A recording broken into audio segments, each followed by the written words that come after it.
So the 5D Mark IV is going to have a firmware update soon that is going to include C-Log.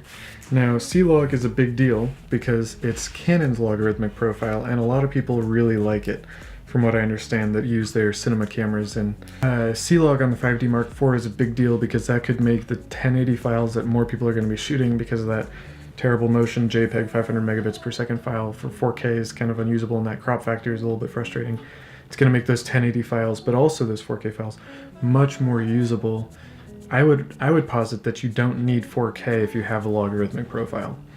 The new Canon EFS 35mm f2.8M STM lens is going to have a macro ring light around it, and that's going to be its kind of claim to fame. So that is very similar to the EFM 28mm f2.8 macro lens. And that's kind of an interesting, I think that's an interesting feature, because there's no way that that's going to be enough light 9 times out of 10 unless they really are going to focus on pulling a lot of juice from the battery for it. And one of the things that Canon executives have consistently said is that they're far too concerned about battery performance to put features that users want in their cameras, like 4K, like logarithmic recording. And that makes me a little bit concerned, because it says to me that light can't possibly pull enough power to be useful, to be bright enough of a light to be used to be, I mean,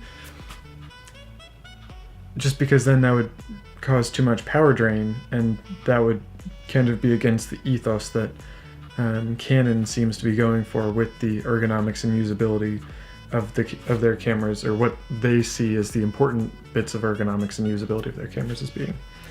The other really cool piece of news is that Zeiss CP.2 cinema primes should be getting a major overhaul, some or all of them, here very shortly. We should expect an announcement at NAB here in April. That's because those are just old lenses.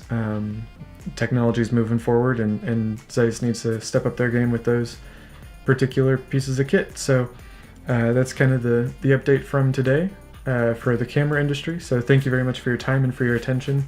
Please check out my Patreon page. It'll be linked in the description down below. Smash that like button, comment if you're interested in either of these features, and subscribe. Really appreciate it. Thank you very much for your time and for your attention. I'll see you in the next one.